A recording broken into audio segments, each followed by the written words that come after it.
plaça Santa Maria. Soc Ramon Espà, responsable de la farmàcia.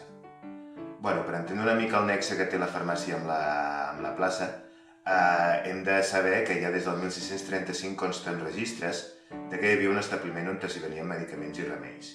Estava regentat per un senyor que es diu Pere Porter. Doncs hem d'anar a principis del segle XVIII, exactament al 1701, quan el senyor Pere Tomàs dona a la farmàcia al seu net, de nom Tomàs Espà. Començant aquí, 9 generacions de la mateixa família regentant el negoci.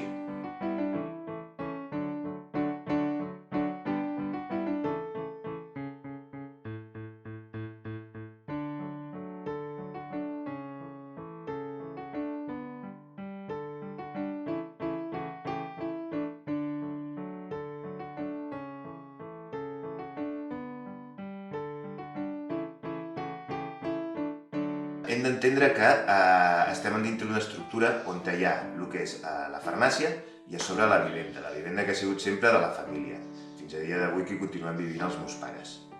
Com a dates emblemàtiques en quant a reformes i de més, ens en diríem al 1947, on el meu avi, Ramon Espatunyí, va fer l'actual estructura amb els 2 aparadors i la porta al mig, i amb els vidres esmerilats i amb les lletres daurades que encara avui en dia en formen part.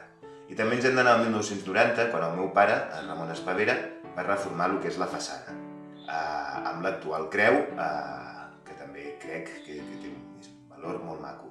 I finalment, el 2017 sí que vam fer una obra aquí, però sempre respectant el que ha sigut l'estructura originària de l'establiment. Només entrar hi ha un mostrador, jo el recordo de tota la vida, tampoc us sabria dir exactament de quan hi és, com l'estructura dintre on es guarden tots els medicaments, calaixeres, armaris, prestatges, etc.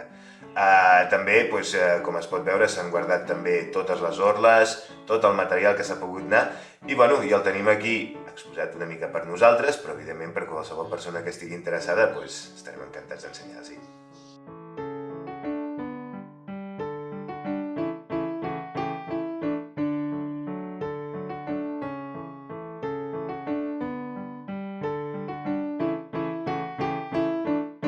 Us convido a passar per aquí, a ensenyar-vos tot el que tenim i, com no, a saludar-vos.